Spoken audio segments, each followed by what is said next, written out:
All right, next up we have Suzy Snuffin, and she's speaking on music for your health.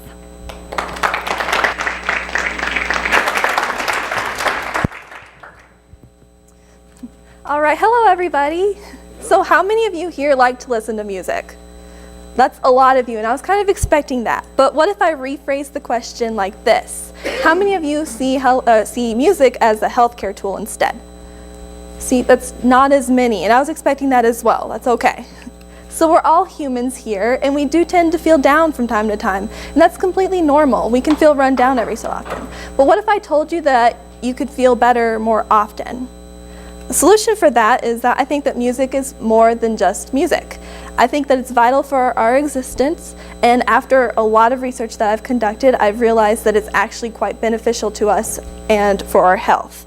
So I'd like to start with some common problems that we all face and kind of the causes and the science behind them.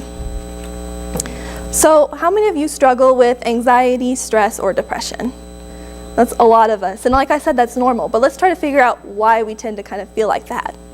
So according to J.K. Edgard and J.A. Dinsmore, dopamine is very low in those who are depressed. Now, dopamine is that hormone that makes you feel happy, it makes you feel good and energized. So it only makes sense that it would be very low in those who are depressed. They feel sad, they don't feel like they can be motivated, they don't feel like they can do as much. So that makes sense. Along those same lines, Joe Martino claims that cortisol is high in those that are stressed. Now, cortisol is the stress hormone. It triggers that fight or flight reflex that we all have. It can be very beneficial for us from time to time, but if we are always constantly on edge, it can actually be very damaging to us and our health. So it's important to kind of keep that in check. And Martino also says that stress and anxiety can lead you to less sleep, and less sleep can lead you to a lower immune system. So you're more susceptible to getting diseases, and it can actually lower your health. So how can we address these issues that we have? Listening to music offers you a lot of benefits. Martino and Barry Goldstein say that listening to your favorite type of music can actually spike your dopamines to the same point of eating chocolate, of having sex, or even doing recreational drugs. Now, if you can reach those same levels of happiness just by listening to music, then why not try it? Also, your immune system can be boosted just by listening to your favorite type of music, because you will lower your cortisol levels, and cortisol is known to cause your immunity to be weakened. So you'll have a weaker heart, you'll have lower bone density, so that can lead you to not only just the common cold, but also to heart disease as well as cancer. So you can even fight cancer just by listening to music. And to combine both of those together, you can actually reduce depression and anxiety just by listening to music. So you're going to lower your cortisol levels, and you're going to raise your dopamines and other endorphins that your brain craves. And you're going to feel so much better, and you're going to feel so much healthier. And this isn't just according to one, not just two of my sources, but actually 4 of them, including Martino, Goldstein, Eckard, and Aaron Canty, whose article I'm about to get to. So we have all this information on what music can do for us, but how can we actually incorporate it into our lives? This is where Aaron Canty's article comes into play, because she talks about what a diverse amount of music can do for your health. So do you ever feel like your mind is racing so fast, like a truculent 2-year-old hyped on sugar? We've all been there, and that's especially annoying when you're trying to go to sleep or trying to calm down after a really long day. Aaron Canty's advice is just to listen to jazz or classical music, because it's actually got this nice slow tempo that your brainwaves love to sync up to, and then you'll feel so much more relaxed, so much more calm, and you'll feel a lot better. So try jazz and classical when you're feeling kind of hyped on sugar. Then we also have, on the opposite end of the spectrum, if you struggle to feel happy or energized, this could be due to low endorphins.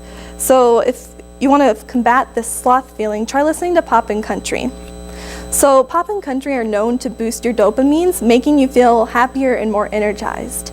And an added bonus is that pop can actually increase your endurance. So it's good to listen to if you are trying to work out or clean the house, or you just need to stay motivated to do something. So try listening to country or pop.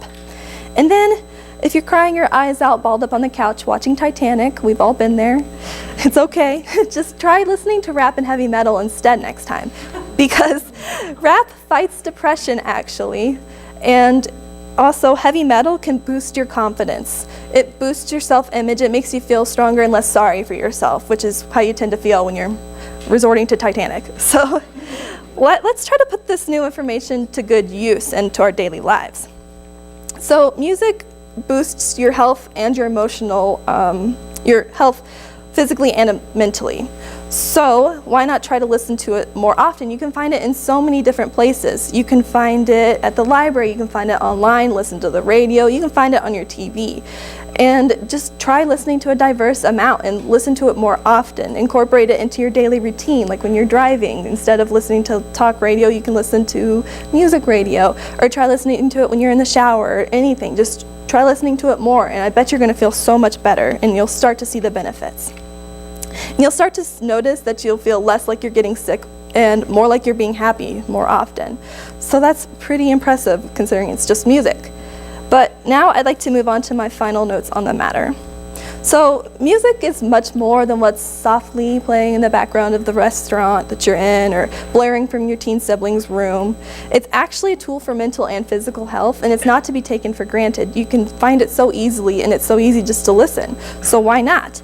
And I'd like to end on a high note today, but and give you my favorite, most corny music joke of all time, and that is, without music, life would be flat. Thank you.